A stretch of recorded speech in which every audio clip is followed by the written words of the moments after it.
You read about it all the time. It's this assumption that hospital-based physician practices lose money, and you shrug your shoulders and try to explain that to your board. And I don't believe that. I think if you have the right information, the right tools, you can design a much more profitable approach to handling your practices. What Performance Associates and Steve did, Steve's approach is very different than a consulting approach. It's more like analyzing what information is available, where it's resident in your organization, and pulling the data together into a format that is consistent, is user-friendly, and importantly, credible. Good to be with you today. Steve has the understanding of how practices operate, that knowledge base that he has. We don't have people internally that have that. So if they had asked our IT department to develop the same thing, we would have an awful lot of research to do, and it would take a year. We could be talking 6 months. It would be a lot of time. Now, what Steve did that's actually unusual, I think, in information systems is he implemented an activities-based costing system. And what that means is, rather than using averages of cost for individual services that we perform, he actually took a look at the indirect costs that we had and helped us figure out what the cost drivers were so that we could allocate those costs among the various providers. We can look at, in terms of an overall summary format, by physician office. In my case, and also my chief financial officer and something, we can look at all of the practices collectively, but very distinctly break it down at the individual physician practice level. When we brought Steve Blaney in to work with us, we did recognize that we were losing money from the physician practices. However, I do not believe the information was shared with the practitioners because it was in a global form and it was not detailed enough to show them how did their practice affect it and how did they individually within their practice affect it. So using the scorecard that was developed by Steve Blaney, we were able to determine that some of the physicians or practitioners, we were overcompensating them on an average 70+% based on what their volume actually was. So by sharing that information with each individual practitioner, it became very apparent to them if their volume was not enough to even cover their own salary cost and benefit cost, let alone the remaining expenses of the practice.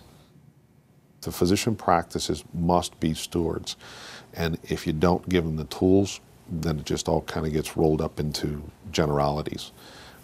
Having the tools, there's a little bit of a competitive nature, I think, that goes along with being a physician. They like doing well, and so this kind of allows them to do that. Prior to using Steve's model, we were very poor at communicating how the docs were doing individually. It pretty much centered on their RVU reports, the relative value unit system, which takes into consideration not only the volume of patients, but also the complexity of the problem that we're trying to solve. The downside of using a purely RVU incentive model is that there's very little skin in the game for the doc. As long as they see lots of patients, doesn't matter if we're being efficient, if we're being wasteful, if we're using resources appropriately. So there's no question that we created some of our own problem with the RVU incentive, because we have practices where we're paying bonuses, but yet the bottom line is significantly under what it should be. And so when we first rolled this out, showed the physicians that their profit and loss was in the red, one of the responses that I got from the doc was, why am I getting an incentive if we're doing so poorly? So Steve's model allows us on an individual basis as well as a group basis to show them exactly where the money's being spent.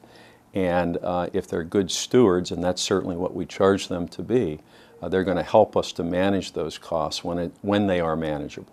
Include like the wrap stuff isn't there. Oh, okay. But if you look at the bottom. Well, what Steve told us from the beginning has to do with the Hawthorne effect, and that is that once you start to shine the light on some of these things and show the doctors and the staff where the expenses are and how we can manage them, that you can expect about a 10% bottom line improvement. We're in the infancy of this. The return on investment has been astounding. Look at that. Wow.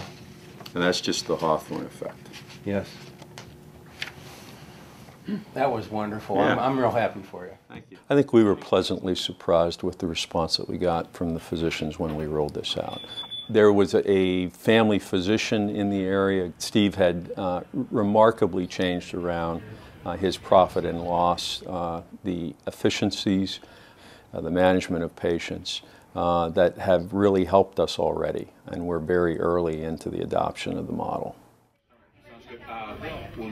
The change in my practice is gargantuan. It's just incredible how we've grown, what we've done, how we've succeeded. It's a different situation now than it had been 10, 20, or 30 years ago. Accountability is very important. I didn't have the initiative originally or the wherewithal or the knowledge to do so. Once Steve laid it out in a simple format, then it was simple. I can look at a scorecard now in a minute and recognize whether I'm doing well or not.